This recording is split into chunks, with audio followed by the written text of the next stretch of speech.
Hello everyone, my name is Ayush Agarwal और आज हम डिस्कस करने वाले हैं ओम्स लॉ के बारे में। तो ओम्स लॉ क्या है? सबसे पहले बात करते हैं जॉर्ज ओम के बारे में। जॉर्ज ओम एक साइंटिस्ट थे, एक फिजिसिस्ट और मैथमेटिशियन थे और इसके साथ साथ वो एक टीचर भी थे। तो उस समय की बात है जब इलेक्ट्रोकेमिकल सेल नया नया इन्वेंट हुआ था।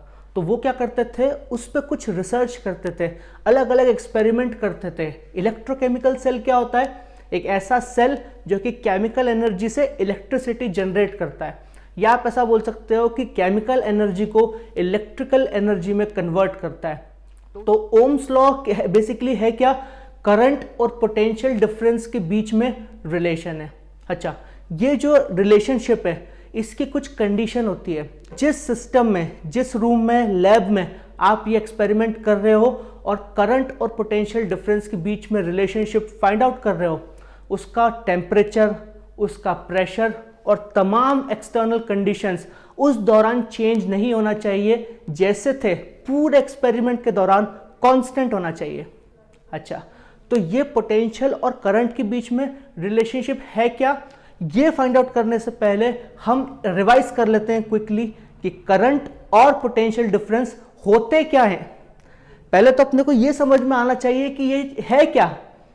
करंट और पोटेंशियल डिफरेंस क्लियर होगा तभी जाकर हमको इनके रिलेशनशिप का पता चलेगा, राइट? तो पहले बात करते हैं इलेक्ट्रिक करंट की। इलेक्ट्रिक करंट को कैपिटल आई से डिनोट किया जाता है। करंट जो शब्द है, करंट का मतलब होता है फ्लो, करंट का मतलब होता है बहाव। वाटर करंट शब्द का मतलब है flow of water. Air current का मतलब है फ्लो ऑफ एयर। उसी तरह से इलेक्ट्रिक करंट का मतलब है फ्लो ऑफ इलेक्ट्रिक चार्जेस। यहां पर इलेक्ट्रिक चार्ज जो है वो फ्लो होता है और उस फ्लो को बोलते हैं इलेक्ट्रिक करंट। तो अगर मुझे कहना हो कि इलेक्ट्रिक करंट क्या होता है, फ्लो ऑफ इलेक्ट्रिक चार्जेस, मतलब एक यूनिट टाइम में पर सेकेंड कितना चार्ज जो है फ्लो हो रहा है। बिल्कुल। अच्छा, दूसरी बात आती है पोटेंशियल डिफरेंस। अच्छा, चार्जेस अपने आप तो फ्लो होंगे ही नहीं। अगर आप अपनी जगह बैठे हो तो जब तक कोई रीजन नहीं होगा आप उठोगे नहीं। उसी तरह से चार्ज को क्या पड़ी है कि वो एक जगह से दूसरी जगह फ्लो हो। मतलब चार्ज को फ्लो कराने के लिए कोई एक्सटर्नल एनर्जी होना चाहिए, वो एनर्जी उसको फ्लो कराएगी, डिस्प्लेसमेंट करेगी उसका। तो यहां पर जो एनर्जी है जो फ्लो करवा रही है वो होती है पोटेंशियल डिफरेंस। मतलब मान लीजिए यहां पर एक वायर है, तो अगर हमको यहां पर इस वायर में करंट को फ्लो कराना है तो एक जगह पोटेंशियल हाई होना चाहिए और दूसरी जगह पोटेंशियल लो होना चाहिए, जिसकी वजह से दोनों के पोटेंशियल में डिफरेंस आएगा और वो जो पोटेंशियल डिफरेंस की एनर्जी होगी वो एनर्जी इस करंट को क्या होगी, फ्लो कराएगी, इस चार्ज को मजबूर कर देगी फ्लो होने के लिए। जैसे पानी क्यों फ्लो होता है? देखिए, अगर इस तरह से मैं दो वाटर टैंक्स बनाऊं और उनको यहां से कनेक्ट करूं तो पानी कब फ्लो होगा? जब एक हाइट जो है वो दूसरे हाइट से ज्यादा होगी। एक जगह पानी की हाइट ज्यादा है और दूसरी जगह पानी की हाइट कम है, जिसकी वजह से पानी जो है वो ज्यादा से कम पे फ्लो होगा। तो मतलब कोई भी चीज को अगर हमको फ्लो करवाना है, चाहे वो वाटर हो, चाहे वो इलेक्ट्रिकल करंट हो, उस फ्लो के लिए पोटेंशियल का डिफरेंस होना जरूरी है। तो हमने दो चीज समझ ली, एक तो इलेक्ट्रिक करंट और दूसरा पोटेंशियल डिफरेंस। तो पोटेंशियल डिफरेंस को हम बोलेंगे डिफरेंस बिटवीन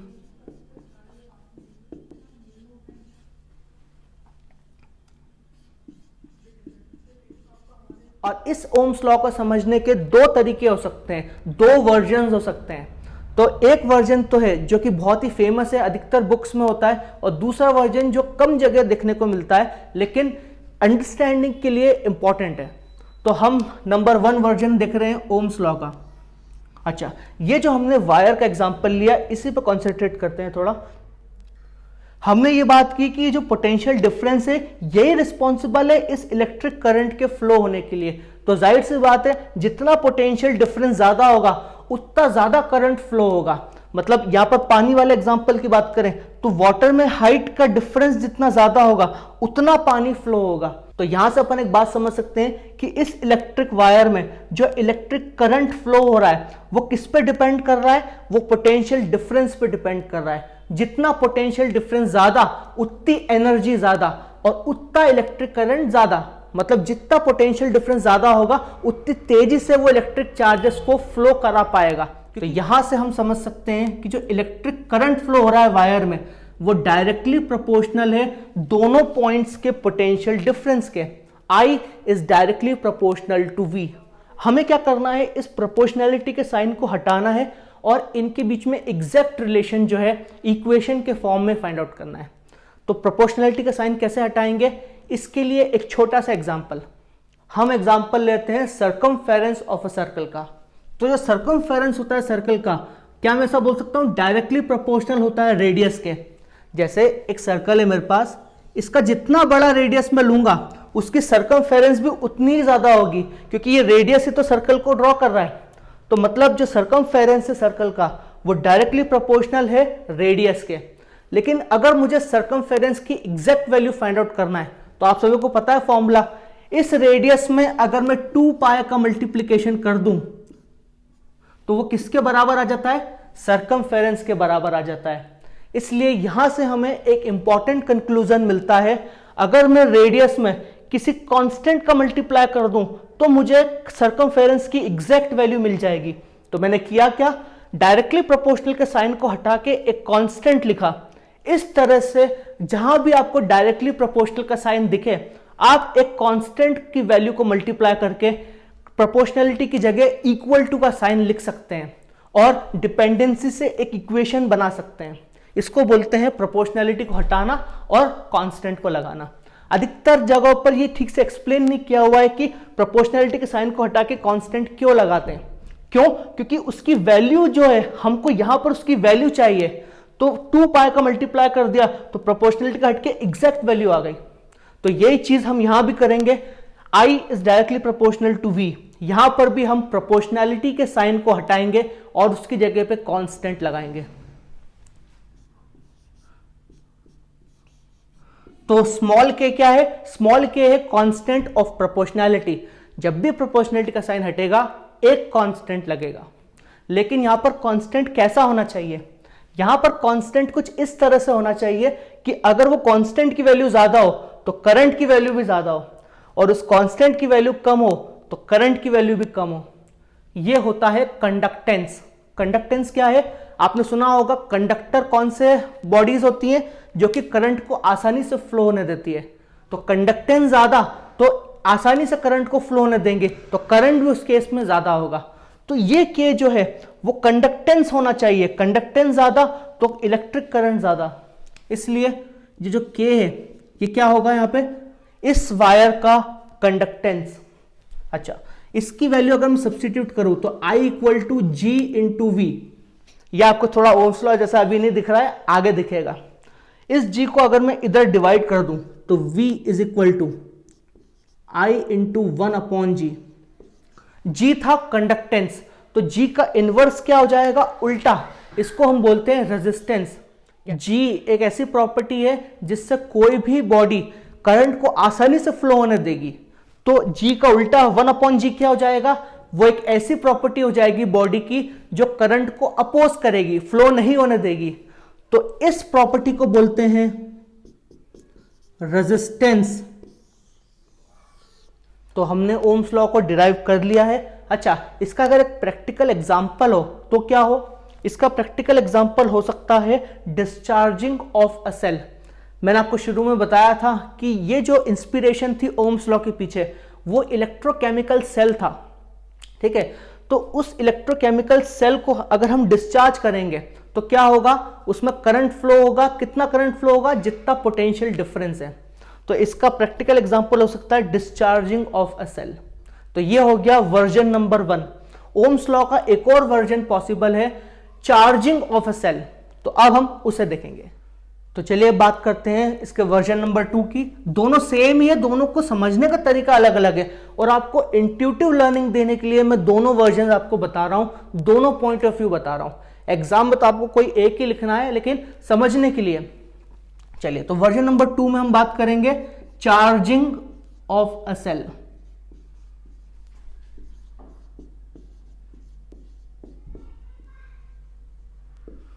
जब आपका सेल या बैटरी डिस्चार्ज होती है तो होता क्या है, जो उसके दोनों टर्मिनल हैं, पॉजिटिव टर्मिनल और नेगेटिव टर्मिनल, उनका पोटेंशियल दोनों का सेम हो जाता है, और पोटेंशियल सेम होने की वजह से उनमें पोटेंशियल डिफरेंस जीरो हो जाता है।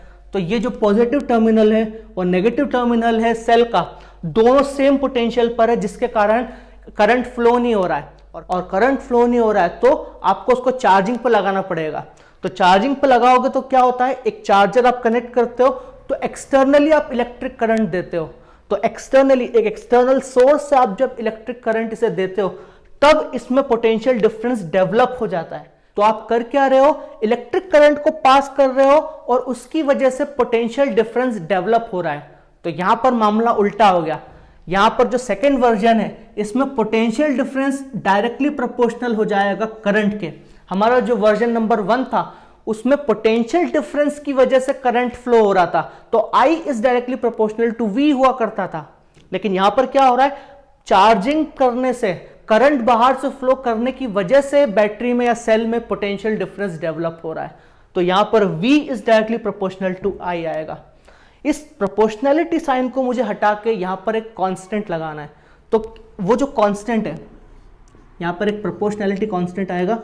ये जो कांस्टेंट है वो इस तरह से होना चाहिए कि अगर ये बढ़े तो पोटेंशियल भी बढ़े, अगर ये घटे तो पोटेंशियल भी घटे। तो यहां पर कांस्टेंट क्या लेंगे हम, क्या यहां पर आना चाहिए, यहां पर प्रोपोर्शनैलिटी कांस्टेंट होगा रेजिस्टेंस के बराबर। कैसे, जितना रेजिस्टेंस ज्यादा होगा सेल का उतनी ज्यादा एनर्जी लगेगी चार्जर को करंट को सप्लाई करने में, और वो जो ज्यादा एनर्जी है वो किस फॉर्म में स्टोर होगी, वो सेल के पोटेंशियल डिफरेंस के फॉर्म में स्टोर हो जाएगी।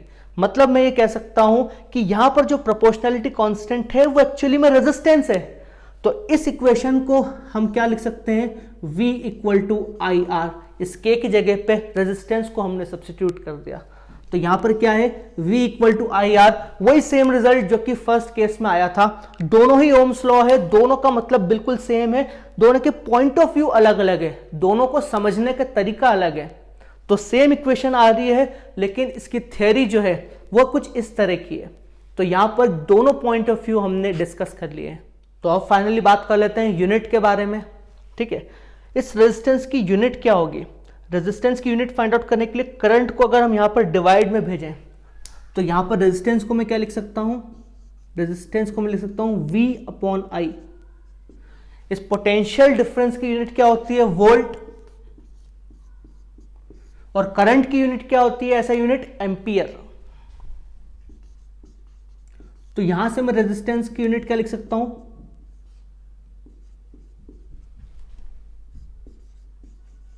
Volt upon ampere. एक्चुअली जो ऐसा यूनिट है रेजिस्टेंस की वो है ओम।